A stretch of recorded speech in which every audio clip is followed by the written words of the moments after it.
నమస్తే, welcome to public TV news with Akhila. బులెటిన్లో ముందుగా హెడ్లైన్స్. గోల్కొండ కోట జగదాంబిక అమ్మవారికి తొలి బోనంతో ప్రారంభమైన ఆషాఢ బోనాల ఉత్సవాలు.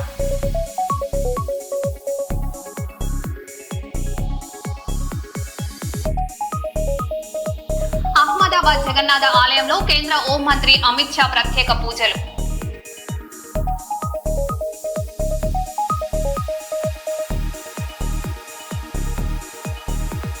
హైదరాబాద్ లో ఆటోపై హిందుత్వ నినాదం వివాదం. దాడి ఆరోపణలపై కేంద్ర మంత్రి బండి సంజయ్ కలిసిన బాధితుడు.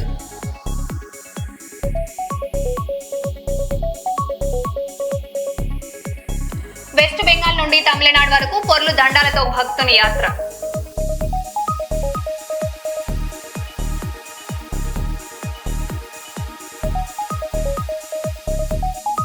విద్యుత్ సరఫరా సరిగా కావడం లేదని సబ్ స్టేషన్ ను ముట్టడించిన రైతులు.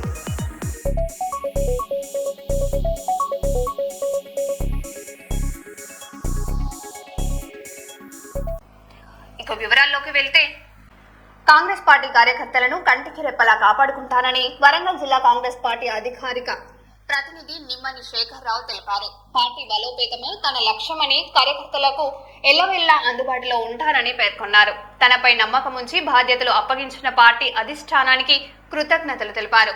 నిస్వార్థంగా పనిచేస్తూ కాంగ్రెస్ పార్టీ విజయానికి కృషి చేస్తానని స్పష్టం చేశారు. వరంగల్ జిల్లా కాంగ్రెస్ పార్టీ అధికార ప్రతినిధిగా నియమించినందుకు గౌరవ ఎమ్మెల్యే శ్రీ కేఆర్ నాగరాజు గారికి మరియు ఈ నియామకానికి సహకరించిన జిల్లా అధ్యక్షులు, జిల్లా కాంగ్రెస్ పార్టీ అధ్యక్షులు శ్రీ మహమ్మద్ అయ్యూబ్ గారికి ప్రత్యేకంగా నా యొక్క కృతజ్ఞతలు తెలియజేస్తున్నాను. ఈ పదవి జిల్లా అధికార ప్రతినిధిగా కాంగ్రెస్ పార్టీ తరఫున నియమించినందుకు గాను నాకు సంబంధించిన రోల్ ఒక విద్యావంతునిగా, ఒక సీనియర్ న్యాయవాదిగా నేను పార్టీకి ఎల్లవెల్లలా నా సహాయ సహకారాలు అందిస్తున్నాను. గతంలో కూడా మీకు తెలుసు, గత 35 సంవత్సరాల నుండి కాంగ్రెస్ పార్టీకి వెన్నుదన్నుగా ఉంటూ కార్యకర్తలకు అనేక కేసులలో ఉన్న వారికి కూడా న్యాయపరంగా వారికి కావాల్సిన సహాయాలు అందిస్తున్నాను. కానీ కొంతమంది వ్యక్తులు వాళ్ళ స్వార్థం కొరకు పార్టీ నాయకులను తప్పుదోవ పట్టిస్తూ పార్టీ కార్యక్రమాల్లో కొంత అలాంటి విద్యావంతులు వస్తే వారి ఉనికి ప్రమాదం వస్తుందనే ఉద్దేశంగా మమ్మల్ని అనగదొక్కడానికి ప్రయత్నాలు చేస్తుండ్రు. అయినా కూడా గౌరవ ఎమ్మెల్యే గారు మా ప్రతిభను గుర్తించి, మాకున్న ప్రజా సంబంధాలను గుర్తించి ఈ పదవిలో నియామకానికి సహకరించినందుకు వారికి ప్రత్యేకంగా నా యొక్క కృతజ్ఞతలు తెలియజేస్తున్నాను. తప్పకుండా అండి, ప్రతి జిల్లాలో ప్రతి కాంగ్రెస్ కార్యకర్తకు, కాంగ్రెస్ కుటుంబానికి నాకు దగ్గర సంబంధాలు ఉన్నాయి. దాంట్లో గౌరవ ఎమ్మెల్యే నాగరాజు గారి నాయకత్వంలో గతంలో మీరు చూశారు, వర్ధనపేట మున్సిపల్ ఎలక్షన్లు కావచ్చు, సర్పంచ్ ఎలక్షన్లు కావచ్చు, నా వంతు పాత్ర పోషించాను.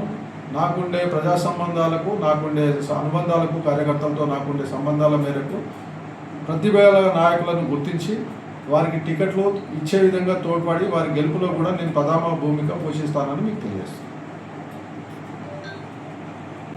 విశాఖపట్నం షిప్పింగ్ హార్బర్ సమీపంలో సముద్రంలో వేటకు వెళ్లిన 7 మత్స్యకారుల బోటు ప్రమాదానికి గురైంది. ఈ ఘటనలో 2 మత్స్యకారులు తీవ్రంగా గాయపడగా తోటి మత్స్యకారులు వారిని రక్షించి ఆసుపత్రికి తరలించారు. ప్రస్తుతం చికిత్స కొనసాగుతుంది. ఈ ఘటనతో స్థానిక మత్స్యకారుల్లో ఆందోళన నెలకొంది.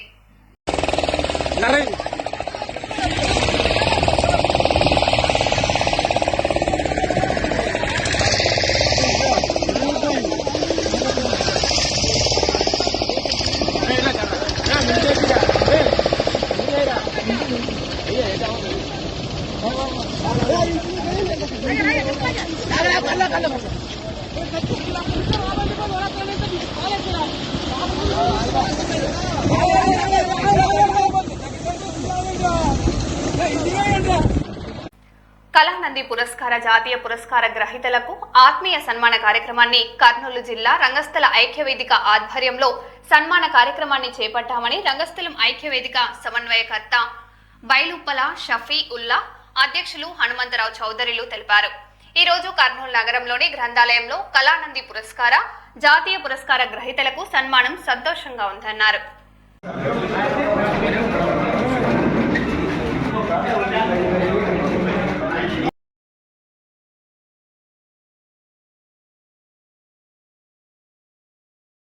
प्रसाद ఈరోజు మన కర్నూలు ప్రధాన గ్రంథాలయం నందు హైదరాబాద్ నందు త్యాగరాజ గాన సభలో 24 Hours క్యారెట్ కింద త్యాగరాజ గాన సభలో తీసుకున్నటువంటి వివిధ రంగస్థల కళాకారులని అక్కడ సన్మానించి నంది అవార్డు ప్రశంసా పత్రం ఇవ్వడం జరిగింది. కాబట్టి మన కర్నూలు కళాకారులు అయితే ఎంతమంది ఉన్నారు? దాదాపు 20 మంది దాకా ఉన్నటువంటి కళాకారులు నేను ఒక్కనే. కాబట్టి నాకు కూడా నేను దుర్యోధన ఏకపాత్రాభినయంలో నాకు నంది అవార్డు ప్రశంసా పత్రం రావడం జరిగింది. కావున వారంతా ఇంతమంది ఆధ్వర్యంలో నేను కూడా ఒక కళాకారుడుగా మన కర్నూలు రంగస్థల ఐక్యవేదిక వారు సన్మానించడం నాకు ఎంతో గర్వంగా ఉంది. కాబట్టి ఈ ఐక్యవేద ఏర్పాటు చేసినటువంటి షఫీవుల్లా గారు, మన చౌదరి గారికి ధన్యవాదాలు తెలుపుకుంటూ ఈ కార్యక్రమం దిగ్విజయంగా నిర్వహించారు. కాబట్టి నా పేరు నాగశేషు, డాక్యుమెంటరీ మరియు కళాకారుడు. కాబట్టి వారికి ధన్యవాదాలు తెలుపుకుంటూ నేను ఒక కళాకారుడిగా జన్మనిచ్చినందుకు మా తల్లిదండ్రులకు నా కళ ఉన్నటువంటి ఆ సరస్వతి దేవికి నేను నమస్కరిస్తూ సెలవు తీసుకుంటున్నాను. 2 తెలుగు రాష్ట్రాల ఆధ్వర్యంలో జాతీయ స్థాయిలో నంది కళారత్న అవార్డులు తెచ్చుకున్నటువంటి మన కర్నూలు జిల్లా కళాకారులకి సన్మానించాలనుకుని కర్నూలు జిల్లా కళాకారుల ఐక్యవేదిక ఈరోజు నా పేరు హనుమంతరావు చౌదరి, సమన్వయకర్త బైలుపుల షఫీవుల్లా రమణాచారి. మేము కళాకారులందరినీ మన కర్నూలు జిల్లా వాళ్ళు హైదరాబాద్లో కానీ ఇంకా ఏడైనా ఢిల్లీలో కానీ తెచ్చుకున్నారంటే ఎవరికి తెలియదు, అక్కడ కొంతమంది సమక్షంలో ఉంటుంది. కానీ మన కర్నూలు జిల్లాకి ఆహ్వానించి మన కర్నూలు జిల్లాలో మన వాళ్ళకు తెలిసే విధంగా మన కళాకారులను గౌరవించుకుంటే సన్మానించుకుంటే గౌరవంగా ఉంటుందని ఈరోజు అందరం ఐకమత్యంగా కళాకారుల ఐక్యవేదిక అనేది అన్ని కర్నూలులో ఉన్న కళాకారుల సంఘాలు అన్నీ కలిసి మేము వాళ్ళని సమన్వయం చేసి ఈరోజు ఈ కార్యక్రమాన్ని నిర్వహించి కళాకారుల్ని అభినందించాము. ఐక్యవేదిక ఆధ్వర్యంలో వివిధ రంగాలలో నిష్ణాతులైనటువంటి 25 మంది కళానంది అవార్డు గ్రహీతలకు, జాతీయ పురస్కార గ్రహీతలకు ఈరోజు కేంద్ర గ్రంథాలయమైనటువంటి ఈ గ్రంథాలయ ప్రధాన ప్రాంగణంలో 20 మంది, దాదాపు 25 మంది రంగస్థల కళాకారులకు పురస్కారాలు అందిస్తూ వారికి ఘనంగా ఆత్మీయ సన్మానం చేయడం జరిగింది. ఈ కార్యక్రమానికి ముఖ్య అతిథులుగా వై నాగేశ్వర యాదవ్ గారు, అలాగే డిఎస్పి మహబూబ్ బాషా గారు విచ్చేసి 25 మంది రంగస్థల కళాకారులకు పురస్కారాలు అందజేయడం జరిగింది. వారిని ఘనంగా సన్మానించడం జరిగింది. కర్నూలు జిల్లా కళాకారుల రంగస్థల ఐక్య వేదిక ఆధ్వర్యంలో నిర్వహించినటువంటి ఈ కార్యక్రమానికి కర్నూలు జిల్లా రంగస్థల కళాకారులు, కళాభిమానులు, సమాజాల ప్రతినిధులు హాజరైనారు. వారందరికీ హృదయపూర్వక ధన్యవాదాలు తెలియజేసుకుంటున్నాం. మరి ఈనాటి ఈ అభినందన సభను దిగ్విజయపరిచిన ప్రతి కళాకారునికి నా మనపూర్వక అభినందనలు తెలియజేసుకుంటున్నాను. నా పేరు బైలుపుల షఫీవుల్లా, సమన్వయకర్త, కర్నూలు జిల్లా రంగస్థల కళాకారుల ఐక్య వేదిక, కర్నూలు. హనుమకొండలోని master ji degree and PG కళాశాలలో వెంకటరామయ్య గారి తాలూకా సినిమా గ్రౌండ్ ప్రమోషన్ ఘనంగా నిర్వహించారు. వరంగల్కు చెందిన నిర్మాత కోమలి మహేందర్ తెరకెక్కించిన ఈ కుటుంబ కథా చిత్ర ట్రైలర్ పాటలను పలువురు ప్రముఖులు విడుదల చేశారు. జూలై 17న తెలంగాణ వ్యాప్తంగా 60 థియేటర్లలో విడుదల కానున్న ఈ చిత్రాన్ని కుటుంబ సమేతంగా వీక్షించి విజయవంతం చేయాలని నిర్వాహకులు పిలుపునిచ్చారు.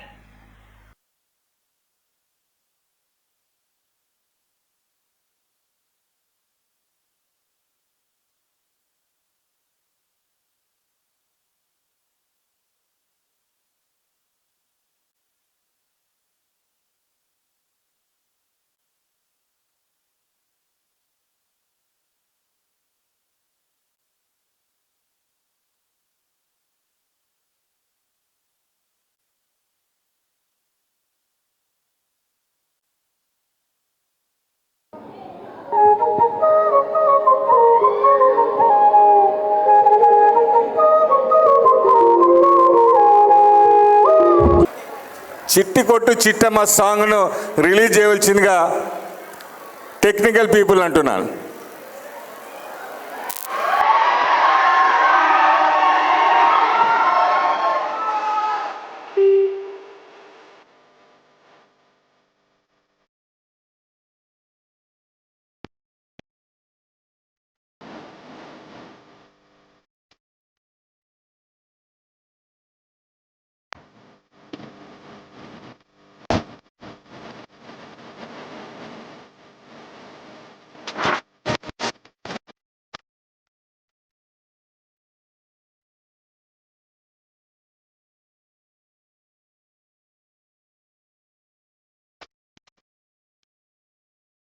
ఈ దీంతో పాటు ఇది అయిపోయాక మన కాలేజీలో మన విద్యార్థి హీరోగా నటించిన సినిమా గురించి పోస్టర్ రిలీజ్ కూడా చేద్దాం.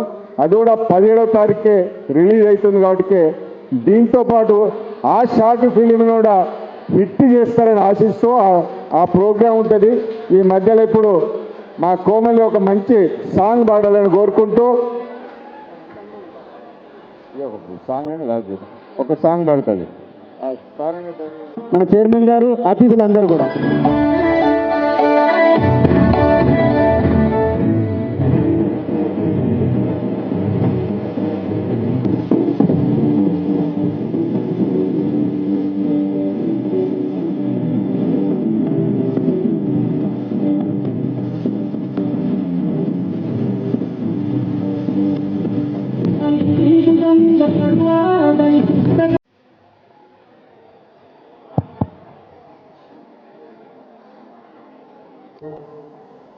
కార్యక్రమానికి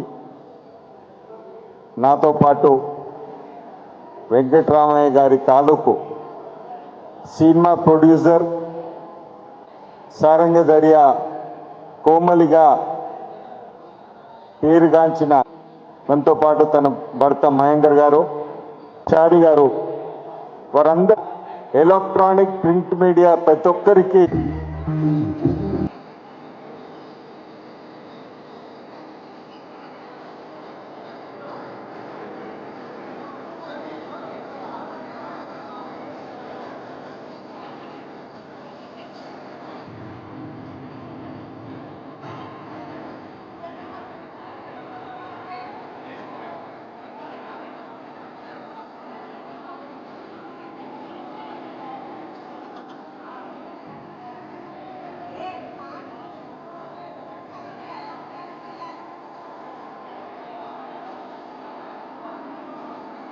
దయచేసి మీడియా మిత్రులు లంచ్ చేసి వెళ్ళాలి.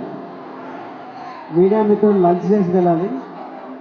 అన్వేష్ క్వాంటిటీ అవినాష్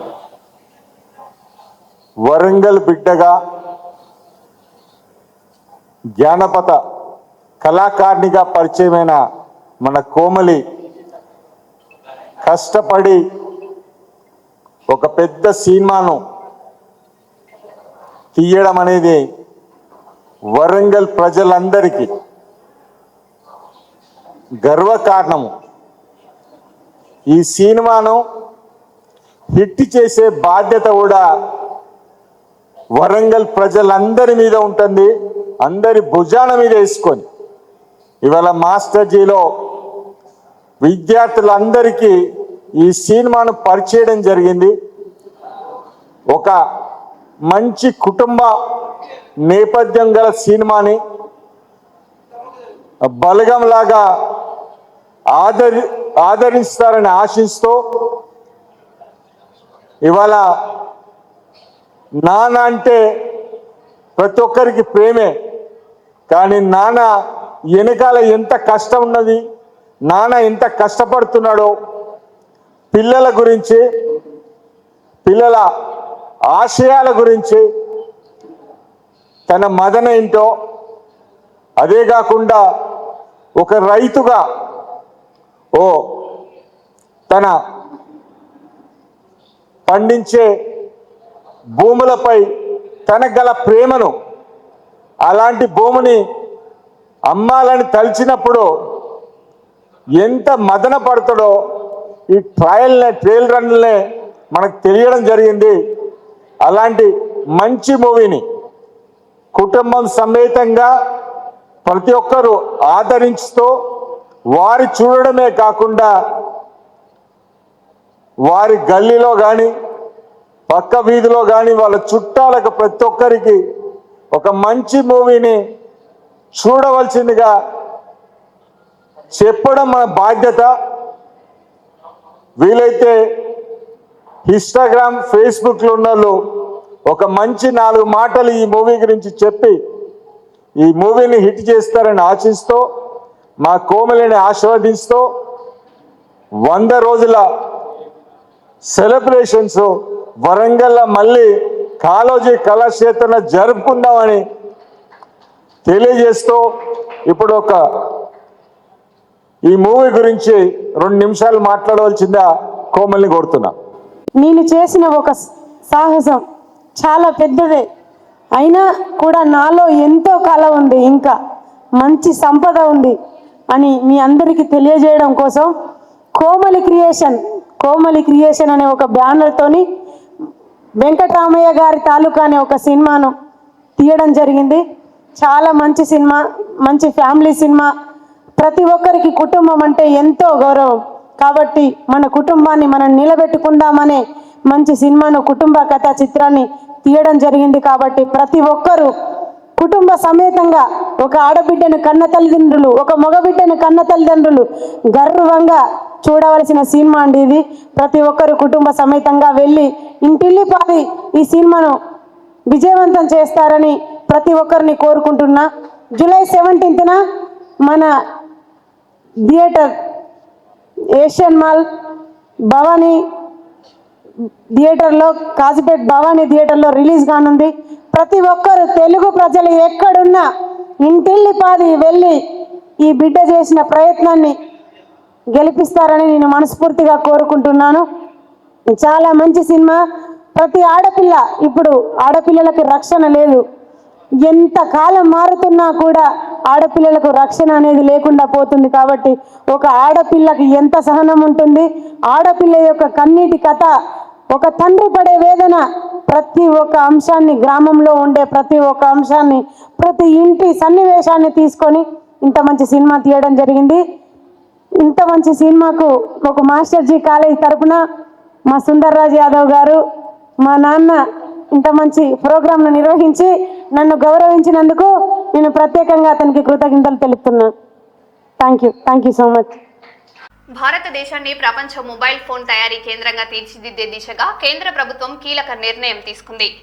62,500 కోట్ల వ్యయంతో మొబైల్ ఫోన్ మ్యానుఫ్యాక్చరింగ్ స్కీమ్ కు ఆమోదం తెలిపింది. 2026-27 నుంచి 2030-31 వరకు అమలయ్యే ఈ పథకం ద్వారా దేశీయ తయారీ, ఎగుమతులు, ఉపాధి అవకాశాలు పెరగడంతో పాటు స్వదేశీ బ్రాండ్లు, పరిశోధన అభివృద్ధికి మరింత ప్రోత్సాహం లభించనుంది.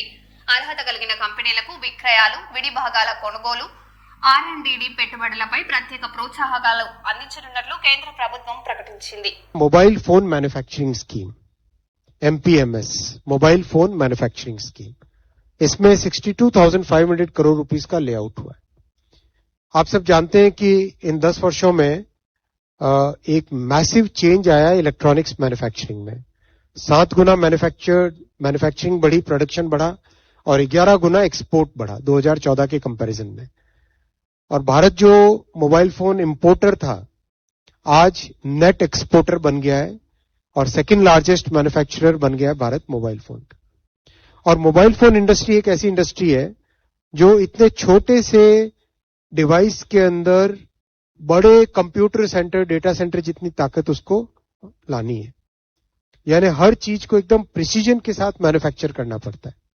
तो ये एक ऐसी इंडस्ट्री है जो कई इंडस्ट्रीज को ड्राइव करती है.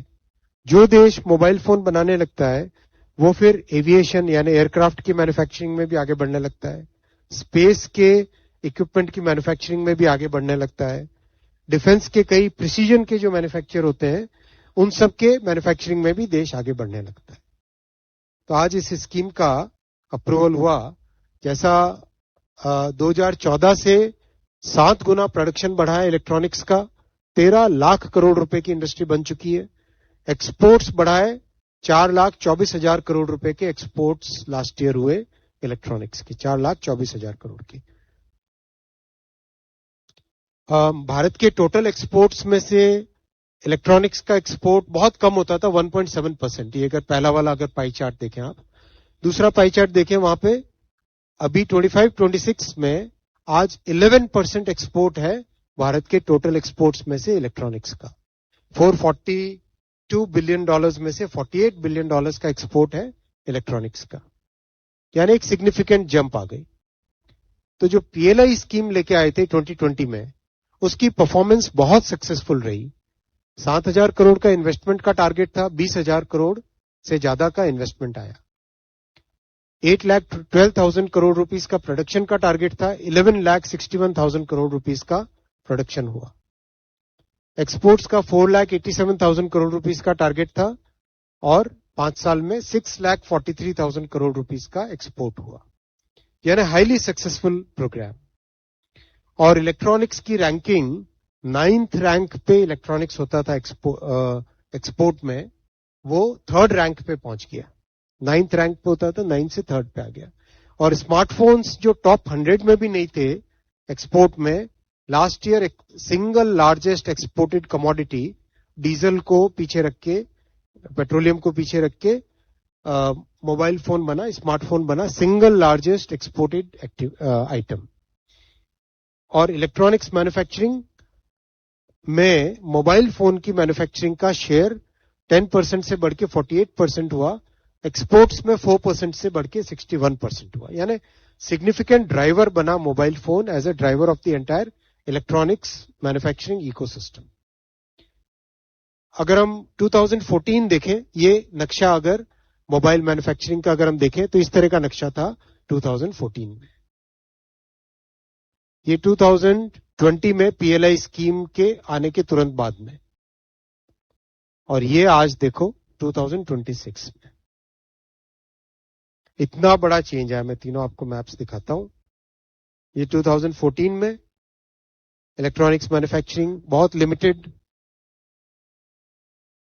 2020 में मोबाइल फोन मैन्युफैक्चरिंग। मैं आपको एक इंसिडेंट बताता हूं।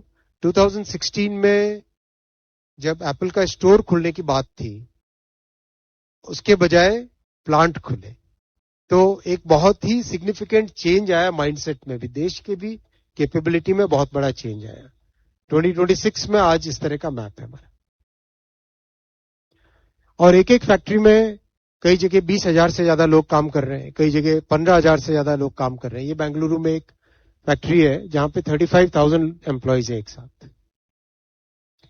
ये कोलार में एक फैक्ट्री है, 26,000 एम्प्लॉइज है।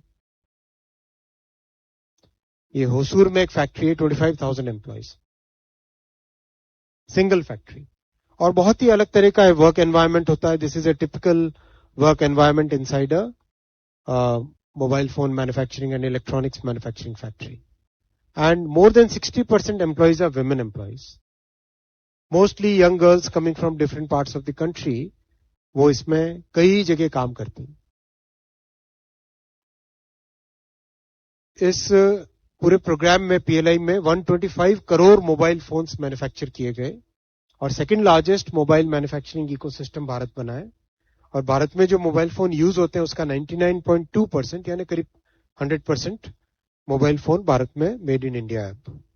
12 लाख लोगों को मोबाइल मैन्युफैक्चरिंग में एम्प्लॉयमेंट है और 25,000 करोड़ रुपए का डायरेक्ट टैक्स, करीब जैसे जो इंसेंटिव दिया गया था वो करीब 22,000 करोड़ का था ना, सॉरी उससे भी कम था।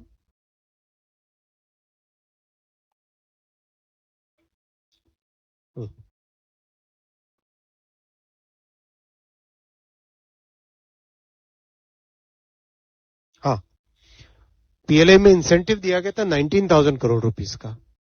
और जो टैक्स कलेक्शन हुआ है, total direct tax collected approximately 25,000 crore. तो विपक्ष कई बार जो क्रिटिसिज्म करता है उसका सीधा जवाब है, this is one of the best investments that country can ever make. Job भी क्रिएट हो रहे हैं और साथ ही साथ टैक्स भी उसके साथ डायरेक्ट रेवेन्यू, टैक्स रेवेन्यू भी आ रहा है। और GST collected approximately 3 lakh crore rupees का।